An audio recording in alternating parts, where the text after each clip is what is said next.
அண்ணா சீரியல்ல இன்னைக்கு என்ன நடக்க போகுதுன்னு பார்க்கலாம் வாங்க வீடியோக்குள்ள போகலாம். சிவபாலன் பேண்ட் ஷர்ட் போட்டு கூலிங் கிளாஸ் கண்ணாடி எல்லாம் போட்டுட்டு வராங்க. என்ன கோலம் இதுன்னு முத்துப்பாண்டி கேட்குறாங்க. மதினி தான் எடுத்து கொடுத்தாங்க. ஒரு பொண்ணோட மனசு ஒரு பொண்ணுக்கு தானே தெரியும்.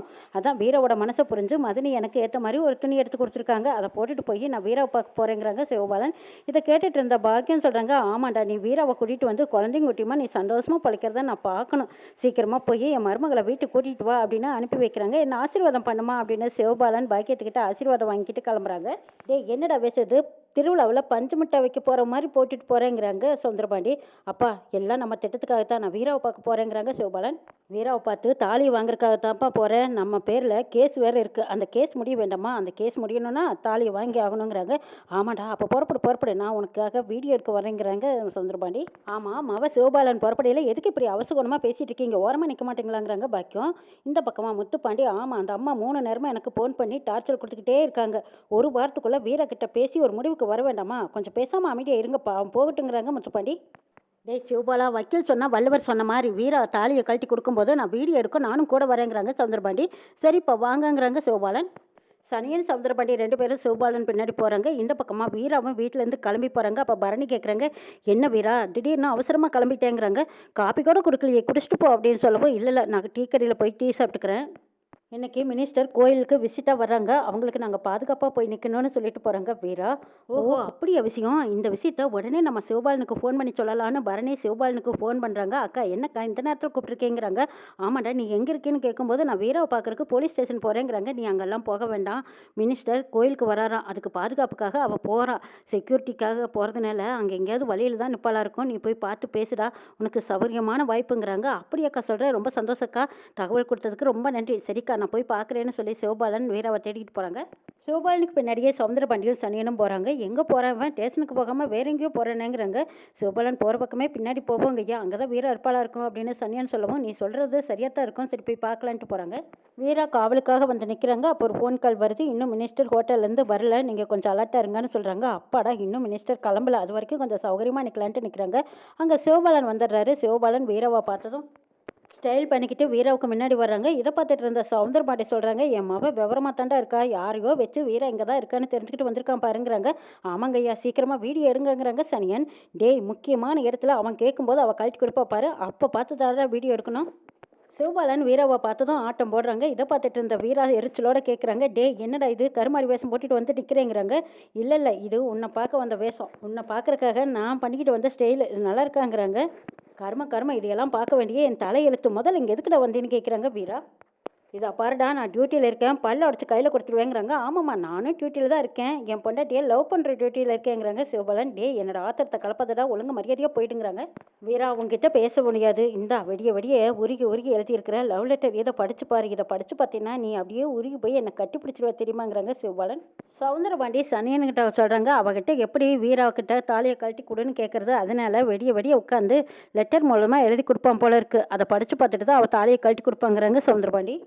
மேடம் என்னது ஏதாவது பிரச்சனையா சொல்லுங்கள் நாங்கள் பார்த்துக்குறோன்னு கான்ஸ்டபிள் மேடம் கேட்குறாங்க. அதெல்லாம் ஒன்றும் இல்லை, நானே பார்த்து பேசி அனுப்பிக்கிறேன் அப்படின்னு சொல்லிட்டு வீரா, டேய் என் மானத்தை வாங்காதடா, ஒழுங்கு மரியாதையை இங்கிருந்து போயிடுன்னு விரட்டுறாங்க வீரா.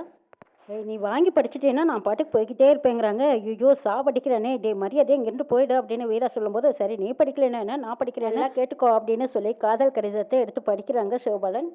வீரா உனக்காக என்ன வேணாலும் செய்ய தயாராக இருக்கேன், என்ன இமயமலையிலேருந்து கீழே குதிக்கவா இல்லை உனக்காக குற்றாலத்தில் போய் குதிக்கவாங்கிறாங்க. சிவபாலன் கையாசுவோடு பேசும்போது அப்போ சனியன் அதுக்கேற்ற மாதிரி சொல்லிட்டு இருக்காங்க. ஐயோ தாலியை கழட்டி கொடுக்கலைன்னா ஐயா மலையிலேருந்து கீழே குதிச்சிருவேன்னு சொல்லிட்டு இருக்காங்க, அதுக்கும் கூட அசையாத நிற்கிது பாருங்க அந்த பொண்ணுங்கிறாங்க சனியன். சனியா சிவபாலன் அப்படியே சொல்கிறாங்கிறாங்க. ஆமாங்க ஐயா அவர் கையசிட்டு பேசுறதுலேயே தெரியலையா, அப்படித்தான் சொல்லி கேட்குறாரு பாருங்கங்கிறாங்க. சிவபாலன் இதுதான் சமயன்னு வீரா கிட்ட அப்படியே அவங்க அழுகிட்டு வந்த கவிதைகளை அள்ளி வீசிக்கிட்டு இருக்காங்க. இதையெல்லாம் பார்த்துட்டு இருந்த வீரா, அட பாவி நான் இன்னைக்கு உங்ககிட்ட வசமாக வந்து சிக்கிக்கிட்டேனே, முதல்ல நீயும் உன் கவிதையும் பேசாமல் அமைதியை வெயிடா. இதை பார் வீரா, நீயே எனக்கு மொத்தம் கொடுத்தீங்கன்னா நான் இங்கிருந்து போயிடுறேன்னு சொல்கிறாங்க சிவபாலன். இதை பார்த்துட்டு இருந்த சனியன் சொல்கிறாங்க, அங்கே பாருங்கள் கழுத்தில் கிடக்கிற தாலியை குறித்து சொல்கிறாரு, அந்த கழுத்தில் கிடக்கிற தாலியை கழட்டி கொடுத்தா நான் போயிடுறேன்னு ஐயா சொல்லிக்கிட்டு இருக்காரு பாருங்கங்கிறாங்க சனியன். இதை கேட்ட சவுந்தரபாண்டி ரொம்ப சந்தோஷப்படுறாங்க. வீடியோ விடுறா அதான் ஆதாரம் நமக்கு முக்கியம் அப்படின்னு சொல்லி வீடியோவை ஆன் பண்ணி வச்சிருக்காங்க சவுந்தரபாண்டி. இந்த பக்கமாக வீரா சரியான எரிச்சலோடும் கோவத்தோடும் இதை பரடா சிவபாலா மினிஸ்டர் வர நேரமாச்சு, நீ இங்கேருந்து மரியாதையாக போயிடுங்கிறாங்க. இல்லை வீரா, நீ முத்தம் கொடுக்கறதுக்கு முன்னாடி நான் இங்கேருந்து போக மாட்டேன். முத்தம் வேணும் வேணும்னு சின்ன குழந்தை அடம் பிடிக்கிற மாதிரி கீழே உளுந்து விரண்டு அடம் பிடிச்சி மண்டிகை போட்டெல்லாம் வேணுங்கன்னு கேட்டுட்டு இருக்கிறாங்க. இதெல்லாம் பார்த்துட்டு இருந்த சவுந்தரபாண்டிக்கும் சனியனுக்கும் என்னமோ மாதிரி இருக்கு. என்னடா இவன் தாலியை கழட்டி கொடுக்க சொல்லி கேட்டா அவள் காலை பிடிச்சி கெஞ்சிட்டு இருக்கானேங்கிறாங்க. ஆமாங்க ஐயா, கையை காலில் விழுந்து அவருக்கு எப்படியாவது தாலியை வாங்கிட்டா தானே அவருக்கு இன்னொரு வாழ்க்கையை அமைக்க முடியும். இந்த வீர வேற பிடிவாத கரியா இருக்கிறதுனால நம்ம ஐயா எப்படியெல்லாம் விழுந்து விரண்டு தாலி கேட்குறாரு பாருங்கன்னு சனியன்னு சொல்லவும், ஆமாண்டா நம்ம போய் ஏதாவது ஹெல்ப் பண்ணலாமாங்கிறாங்க. ஐயா நம்ம போனோம்னா வீரா நம்ம மேலே கோவத்தில் பாஞ்சிக்கிட்டு வந்துடுவா, அதுக்கப்புறம் தாலியை கழட்டி கொடுக்க மாட்டாங்க, நம்ம இங்கேருந்தே வேடிக்கை பார்க்கலாம், நீங்கள் வீடியோ விடுங்க அப்படின்னு சனியன்னு சொல்லவும், ஆமாண்டா அதுவும் நல்லதுதான் யோசனை அப்படின்னு சொல்லி சந்திரபாண்டி வீடியோவை ஆன் பண்ணி வச்சுருக்காங்க. சிவபாலன் வீரா கிட்ட இருந்து முத்தம் வேணும்னு கீழே தரையில் புரண்டு அழுதுகிட்டு இருக்காரு. அங்கே சவுந்தரபாண்டி ஓடி வந்ததும், ஏழை வீரா உனக்கு என்ன இவ்வளவு திமிரு, என் மகன் நீ என்கிட்ட என்ன சொன்ன, உன் மவனை வந்து கேட்க சொல்லு கொடுக்குறேன்னு சொன்னீங்கல்ல, இப்போ அவன் வந்து கேட்குறானல்ல, நீ கொடுக்க வேண்டியதான்னு கேட்குறாங்க சவுந்தரபாண்டி. மாமா நீ எல்லாம் அவனுக்கு ஒரு அப்பனா, அவன் என்ன கேட்குறான்னு தெரிஞ்சுதான் பேசுறியா, அவன் என்ன கேட்ட தெரியுமாங்கிறாங்க வீரா. அவன் என்ன கேட்குறான்னு எனக்கும் தெரியும், ஒழுங்காக கூட நான் வீடியோ எடுக்கணும், எங்களுக்கு ஆதாரம் வேணுமல்ல அப்படின்னு சவுந்தரபாண்டி வீடியோவை ஆன் பண்ணிட்டு இருக்காங்க. அப்போ வீராவுக்கு ஒரு ஃபோன் கால் வருது, மினிஸ்டர் வந்துட்டாங்க எல்லாரும் அலர்ட்டாக இருங்கிறாங்க. இன்ஸ்பெக்டரை ஸ்டேஷனுக்கு வந்துட்டு சொல்லுங்க, நான் இங்கே தான் இருக்கா அப்படின்னு வீரா சொல்லிட்டு போகிறாங்க. இதை கேட்டுட்டு இருந்த சவுந்தரபாண்டி, ஐயோ என்னது மினிஸ்டருங்கிறா இன்ஸ்பெக்டருங்கிறா, அவள் பின்னாடி இவன் போகிறானே, டேய் நீ கொஞ்சம் அமைதியாக இருடாங்கிறாங்க. இல்லைப்பா அவள் எனக்கு கொடுத்துட்டு போக சொல்லுங்கிறாங்க. டேய் அதை அப்புறம் வாங்கிக்கலாடா, கொஞ்சம் பேசாமல் அமைதியாக இரு.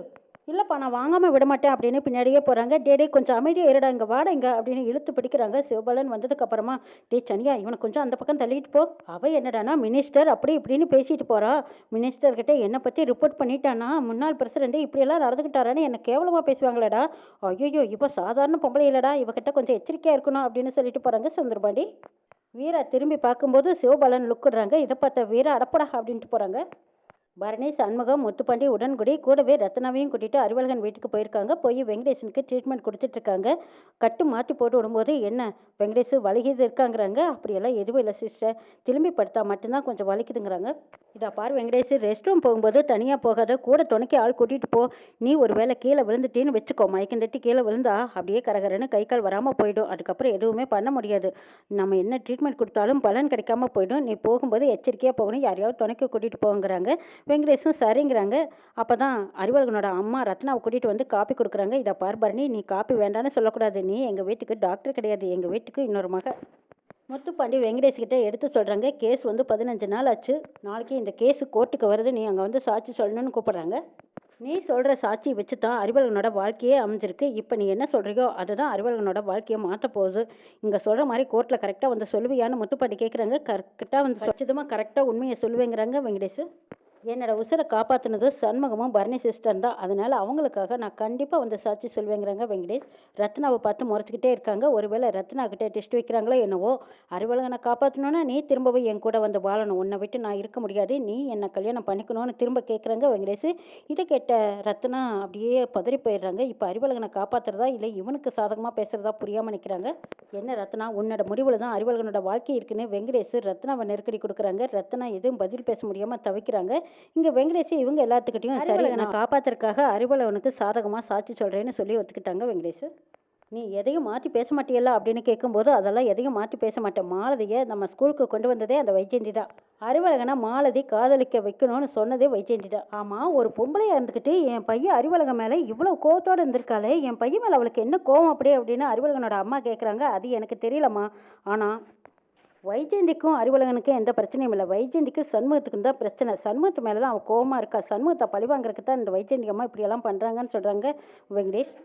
மாலதியை கொலை பண்ண சொன்னதோ இல்லை கொலை பண்ணினதோ அநேகமாக அந்த வைஜெயந்தியத்தை இருக்கும், எனக்கு அதில் சந்தேகமாக இல்லைன்னு வெங்கடேஷ் உறுதியாக அடித்து சொல்கிறாரு. சரி வெங்கடேஷ், நீங்கள் பாதுகாப்பாக நாளைக்கு கோர்ட்டுக்கு வரலாம், உங்களுக்கு எந்த பிரச்சனையும் இல்லைன்னு சொல்லிடுறாங்க பரணி. அடுத்த நாள் கோர்ட்டுக்கு போகிறதுக்கு ரெடி ஆகுறாங்க வெங்கடேஷ். கோர்ட்டுக்கு வராங்கன்னு தெரிஞ்சு குரு அந்த வெங்கடேஷோட ஃபோட்டோவை எல்லாத்துக்கும் அனுப்பி வைக்கிறாங்க. இவன் எங்கேயாவது கண்ணில் கண்டிங்கன்னா எங்ககிட்ட பிடிச்சு கொடுங்க, இவன் சரியான குற்றவாளிங்கிறாங்க. அப்போ எல்லாத்து கண்ணிலையும் மண்ணத்தை விட்டு எப்படியோ சண்முகம் கோர்ட்டுக்குள்ளே வெங்கடேஷ் கூட்டிகிட்டு போயிடுறாங்க. குரு உடனே வைஜெயந்திக்கு ஃபோன் பண்ணி, மேடம் கபாலி வேஷத்தில் வெங்கடேஷை உள்ளே அனுப்பிட்டாங்க மேடம், நம்மளால இனிமேல் ஒன்றும் பண்ண முடியாதுங்கிறாங்க. குரு வெங்கடேஷை கோர்ட்டில் நிறுத்தி விசாரணை பண்ணுறாங்க. மாலதியை நீங்கள் நம்ப வச்சு அவங்கள காதலிச்சு ஏமாத்திட்டீங்கன்னு அவங்க கைப்பட எழுதியிருக்காங்க, நீங்கள் தான் குற்றவாளின்னு அறிவழகனு மேலே குற்றம் சாட்டுறாங்க. இந்த பக்கமாக என்னோட தரப்பு சாட்சியாளரை வர வைக்கிறேன்னு சொல்லி வெங்கடேஷை கோர்ட்டில் கூண்டில் நிறுத்துறாங்க. இது அங்கே யாருமே எதிர்பார்க்காத வைஜெயந்தி குரு எல்லாரும் அதிர்ச்சி அடைகிறாங்க. வெங்கடேஷ் சொல்ல போகிற பதில் தான் ரத்னா அறிவழகனோட வாழ்க்கை அடங்கியிருக்கு. ஆனால் அறிவழகனை காப்பாற்றிட்டு இந்த பக்கம் ரத்னாவை பழிவாங்கிறதுக்காக வெங்கடேஷ் துடிக்கிறாரு. இன்னும் வைஜெயந்தி என்ன எதுக்காக பழிவாங்க நினைக்கிறாரு என்னங்கிறத கண்டுபிடிக்கணும்னு சண்முகம் வைஜெயந்தி வீட்டுக்கு போகிறாங்க. அங்கே போய் பார்த்தா விருமனோட ஃபோட்டோவை பார்த்ததும் அப்படியே அதிர்ச்சி அடைஞ்சு உறைஞ்சு போய் நிற்கிறாங்க சண்முகம். வைஜெயந்தி சண்முகத்தை விட்டபாடு இல்லை, சவுந்தரபாண்டியை வச்சு மறுபடியும் வீராவை டார்ச்சல் கொடுக்குறாங்க. சண்முகத்தோட கோவத்தை தூண்டுறாங்க வைஜெயந்தி. என்ன நடக்குதுன்னு நாளை பார்க்கலாம்.